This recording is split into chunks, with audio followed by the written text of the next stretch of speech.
मला इथं हॉलमध्ये जेवढे अपवाद एखादा व्यक्ती असेल ज्यांचा फॉरेन ट्रिप झालेली आहे, 99% लोकांची फॉरेन ट्रिप अजून पण झालेली नाही. बरोबर आहे का चुकीचं आहे? पण मित्रांनो, गॅरंटी देतो मी, आजचा निर्णय आणि आज विशेष दिवस आहे जो आयुष्यभर आपल्या लक्षात राहण्यासारखा दिवस आहे. आजच्या दिवशी घेतलेला निर्णय त्या व्यक्तीच्या जीवनामधली या वर्षातली पहिली फॉरेन ट्रिप करू शकतो मित्रांनो. तर हे सगळं परिवर्तन आज माझ्या जीवनात चालू आहे. त्याचं कारण आहे, त्याचं कारण हे आहे की गेल्या 59 महिन्यापूर्वी आई योगेश्वरीने दिलेली सद्बुद्धी आणि घेतलेला एक निर्णय होता. जर चुकून दुर्बुद्धी सुचली असती मला आणि मी जर नाही म्हणलो असतो, कारण नाही म्हणण्यासाठी माझ्याकडे कारण भरपूर होते.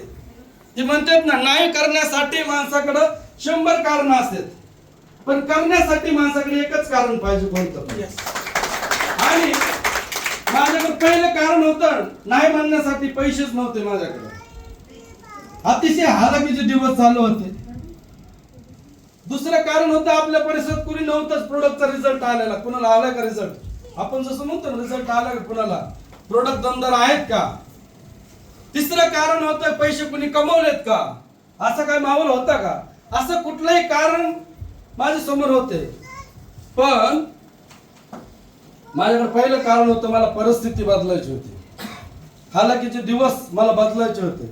कारण मी नेहमी सांगत असतो, पैशाची किंमत माणसाला दोनदा कळते, एकदा पैसे असताना आणि एकदा पैसे नसताना. पैसे नव्हते माझ्याकडं त्यावेळेस, ना पाहुण्यात किंमत होती, ना समाजात किंमत होती, ना घरात किंमत होती, ना कुणी काळं कुत्रं विचारित नव्हतं. असं असतं ना, आपल्यात काही नव्हतं, खिशात काही नव्हतं, तंबुरा पण नव्हता आपल्या, आणि निश्चित खोटी प्रतिष्ठा घेऊन फिरत होतो मी.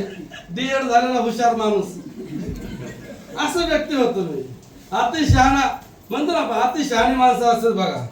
खिशात काय नसतं, अकाउंटला काय नसतं, पण दुनियाचा हुशार असतो. तर काय का ना, एखादी गोष्ट सांगितली की दुनियाचं सांगत बसतो इथं. तर अशी परिस्थिती होती माझी. पण आज सगळ्या गोष्टी बदललेल्या आहेत. त्याचं कारण घेतलेला एक निर्णय होता. आणि निर्णय घेताना मित्रांनो, मला 2 गोष्टी समजल्या होत्या.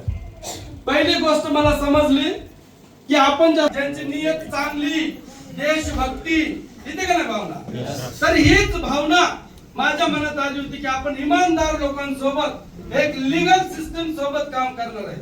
म्हणजे इथं खात्रीने आपलं भविष्य सुरक्षित आहे, कुणाचं नुकसान होणार नाही, आणि आपल्या सोबत येणाऱ्या प्रत्येक व्यक्तीचं भविष्य सुरक्षित असणार आहे. दुसरी गोष्ट मला समजली, आपण जे प्रोडक्ट घेऊन काम करणार आहेत, तर हे प्रोडक्ट आयुर्वेदिक प्रोडक्ट आहे. कारण मी ज्यावेळेस सुरुवात केली त्यावेळेस आयुर्वेदिक प्रोडक्ट होते, फक्त 67 प्रोडक्ट होते. आता आपण सगळे खूप लकी आहेत की आपल्याकडे आता 500 प्रोडक्ट आहेत. मी सुरुवात केली त्यावेळेस फक्त आयुर्वेदिक प्रोडक्ट होतं, आणि आयुर्वेद आपल्याला समजून सांगायचंय. आणि आयुर्वेदाची प्रत्येक माणसाला, प्रत्येक घराला गरज आहे. कारण प्रत्येक घरामध्ये माणूस आजारी आहे का नाही? प्रत्येकाच्या घरामध्ये बीपी, शुगर, थायरॉइड, कॅन्सर, गुडघ्याचे प्रॉब्लेम, मुलं होत नाही, स्किनचे आजार, वेगवेगळे प्रकारचे प्रॉब्लेम. आणि प्रत्येकाच्या घरात जर बघितलं तर आज गोळ्याचे बॉक्स आहेत, आहे का नाही? कोणत्या घरात बीपीच्या गोळ्या घेतात, कोणत्या घरामध्ये शुगरच्या गोळ्या घेतात, कोणत्या घरामध्ये थायरॉइडच्या गोळ्या घेतात, कोणत्या घरामध्ये गुडघ्याच्या गोळ्या घेतात, कोणाला झोप लागत नाही म्हणून गोळ्या घेतात. असं